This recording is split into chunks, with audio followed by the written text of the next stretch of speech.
સાહેબ, આજનો જે આરોપીની જામીન નામંજૂર કરતો હુકમ થયો છે, શું છે વિગત? આ જે જામીન અરજી નામંજૂર થઈ છે તેમાં બનાવની હકીકત એવી છે કે મૌધાના આરોપી ફારૂક હુસેન શેખ તેમજ અન્ય આરોપી તાહિર હુસેન મલેક જે બંને જણાએ સોશિયલ મીડિયામાં ઇન્સ્ટાગ્રામ ઉપર બે કોમ વચ્ચે વય મનુષ્ય ઊભું થાય, કોમી હિંસા ફેલાય એ મુજબની પોસ્ટ મૂકેલી હતી, જેના કારણે ધાર્મિક લાગણી દુભાવવાના કારણે કઠલાલના યુવક જે મૌધા પોલીસ સ્ટેશન ખાતે ફરિયાદ આપવા માટે જાય છે, જે વિકાસ ભટ્ટ, તેઓને પોલીસ સ્ટેશન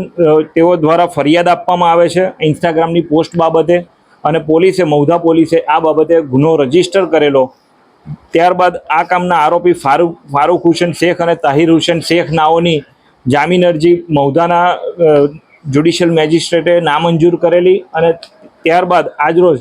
શ્રી પુરોહિત સાહેબની કોર્ટમાં તેઓની જામીન અરજી ચાલવા ઉપર આવતા નડિયાદના એડિશનલ સેશન જજ શ્રી પુરોહિત સાહેબે આ બંને આરોપી ફારીક હુસેન શેખ અને તાહિર હુસેન મલેક બંને આરોપીઓની જામીન અરજી નામંજૂર કરતો હુકમ કરેલો છે. સમાજની અંદર જે લોકો વય મનુષ્ય ફેલાવે છે, કોમી હિંસા ભડકાવવા માટે પ્રયત્ન કરે છે, એ તમામ માટે આજરોજ આ નામદાર કોર્ટે જે જામીન અરજી ડિસાઇડ કરી છે તે ચેતવણી રૂપ છે, અને સમાજમાં દાખલો બેસે કે આ પ્રકારનું કૃત્ય હવે સાંકી લેવાય એવી સ્થિતિ નથી. એ માટે આ જે ચુકાદો આવ્યો છે તે ખૂબ જ